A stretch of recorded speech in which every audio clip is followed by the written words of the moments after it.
Shalom. Selamat pagi Bapak, Ibu, Saudara. Terima kasih telah bergabung bersama kami dalam renungan harian Jemaat GKJ Bandung.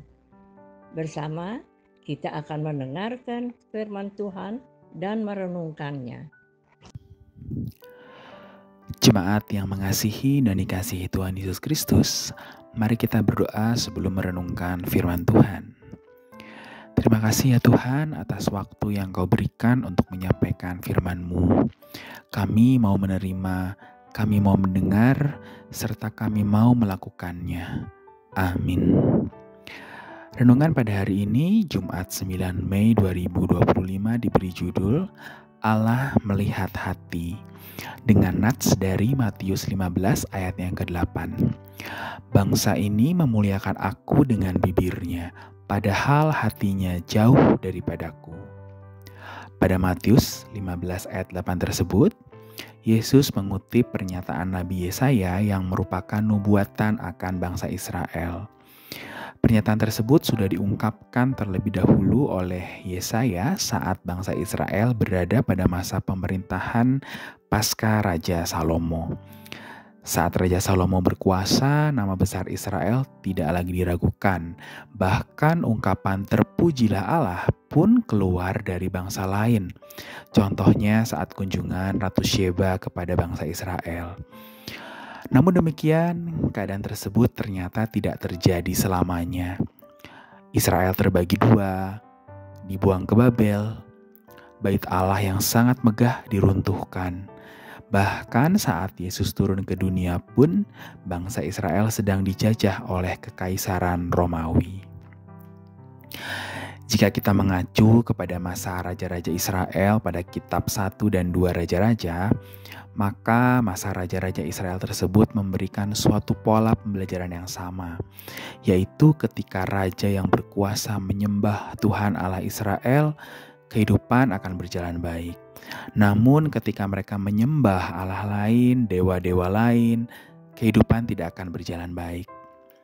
Jika kita tarik mundur kembali sejak zaman Musa dan Abraham sekalipun, pernyataan Tuhan Allah selalu konsisten memiliki makna yang sama, yaitu jika engkau tetap setia kepadaku, maka aku akan memberkatimu, menjadikan keturunanmu sebanyak pasir di tepi laut, menjadikanmu sebagai bangsa yang besar, dan sebagainya. Ketika kehidupan kembali diwarnai dengan penyembahan kepada Allah lain, semua hal yang tidak baik mulai terjadi. Kematian banyak orang yang mengenaskan sampai kejatuhan bangsa Israel itu sendiri. Apakah menyembah Allah merupakan suatu syarat supaya kehidupan selalu baik-baik saja? Jika demikian, maka menyembah Allah menjadi nilai transaksional. Nilai transaksional ini pun juga tidak terbukti karena ada juga beberapa tokoh Alkitab yang mengalami pernyataan janji akan berkat Allah secara langsung pun tidak lepas dari dosa ataupun kesalahan. Abraham pernah tidak berani mengakui Sarah sebagai istrinya. Musa pada akhirnya tidak diperkenankan masuk ke tanah perjanjian. Daud membunuh dengan siasat dan kelicikan untuk kepentingan pribadinya. Namun demikian, tokoh-tokoh ini tetap menjadi saksi iman yang diungkapkan Rasul Paulus dan menjadi berkat bagi kehidupan kita sekarang. Allah melihat hati seperti nats kita hari ini. Daud yang bersiasat sampai membunuh, menyadari kesalahannya dan tidak pernah mengabaikan Allah dalam hatinya. Melalui mazmur-mazmurnya, kita pun bisa melihat betapa dekatnya Daud kepada Allah, meskipun saat jatuh ke dalam dosa. Allah yang mengetahui kedalaman hati kita lebih dari kita sendiri.